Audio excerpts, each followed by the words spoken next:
மறைந்த ஜார்க்கண்ட் முன்னாள் முதலமைச்சர் ஷிபு சோரன் உடலுக்கு நேரில் அஞ்சலி செலுத்திய பிரதமர் மோடி, ஹேமந்த் சோரன் மற்றும் குடும்பத்தினருக்கு ஆறுதல் தெரிவித்தார். அந்த காட்சிகளை பார்க்கலாம்.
முழு விவரங்களோடு இணைகிறார் நமது செய்தியாளர் ரமேஷ்குமார். வணக்கம் ரமேஷ்குமார், இது தொடர்பான முழு விவரங்கள்.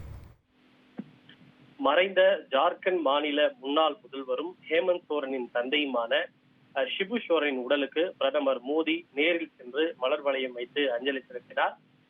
குறிப்பாக ஷிபு சோரன் அவர்கள் உடல்நலக் குறைவு காரணமாக இன்று காலை காலமானார்.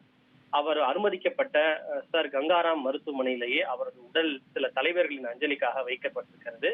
ஷிபு சோரன் உடலுக்கு பிரதமர் மோடி நேரில் சென்று மலர் வளையம் வைத்து அஞ்சலி செலுத்தியதோடு அவருடைய மகன் ஹேமந்த் சோரன் மற்றும் ஹேமந்த் சோரனுடைய மனைவி கல்பனா சோரன் மற்றும் குடும்ப உறுப்பினர்களுக்கு தன்னுடைய ஆறுதலையும் தெரிவித்திருக்கிறார். குறிப்பாக ஹேமந்த் சோரனை தழுவி பிரதமர் மோடி தன்னுடைய அந்த இரங்கலை தெரிவித்திருக்கிறார். இது குறித்து கருத்து தெரிவித்துள்ள பிரதமர் மோடி ஷிபு சோரனின் குடும்பத்தினரை சந்தித்து தன்னுடைய உணர்வு பூர்வமான அஞ்சலி செலுத்தியதோடு ஆறுதலையும் தெரிவித்ததாக பிரதமர் மோடி குறிப்பிட்டிருக்கிறார். குறிப்பாக பழங்குடியின சமூகத்தினரின் முன்னேற்றத்திற்காக தன்னுடைய வாழ்க்கையை முழுவதையும் அர்ப்பணித்தவர் ஷிபு சோரன் எனவும், இதற்காக வாழ்நாள் முழுவதும் பல தலைமுறைக்கும் எப்போதும் அவர் நினைவு கூறப்படுவார் எனவும் பிரதமர் மோடி புகழாரம் தெரிவித்திருக்கிறார். இதனைத் தொடர்ந்து குடியரசுத் தலைவர் திரௌபதி முர்மு, மக்களவை எதிர்க்கட்சித் தலைவர் ராகுல் காந்தி, காங்கிரஸ் தலைவர் மல்லிகார்ஜுன் கார்கே மற்றும் டி.ஆர். பாலு உள்ளிட்ட திமுக எம்பிக்கள் பலரும் மறைந்த ஷிபு சோரனின் உடலுக்கு தொடர்ந்து அஞ்சலி செலுத்திய வண்ணம் இருக்கின்றனர். இன்று மாலை அவரது உடல் டெல்லியிலிருந்து ஜார்க்கண்ட் மாநில தலைநகர் ராஞ்சி இருக்கக்கூடிய ஹேமந்த் சோரன் இல்லத்திற்கு இறுதி மரியாதைக்காக எடுத்துச் செல்லப்பட உள்ளது. உங்கள் விவரங்களுக்கு நன்றி ரமேஷ்குமார்.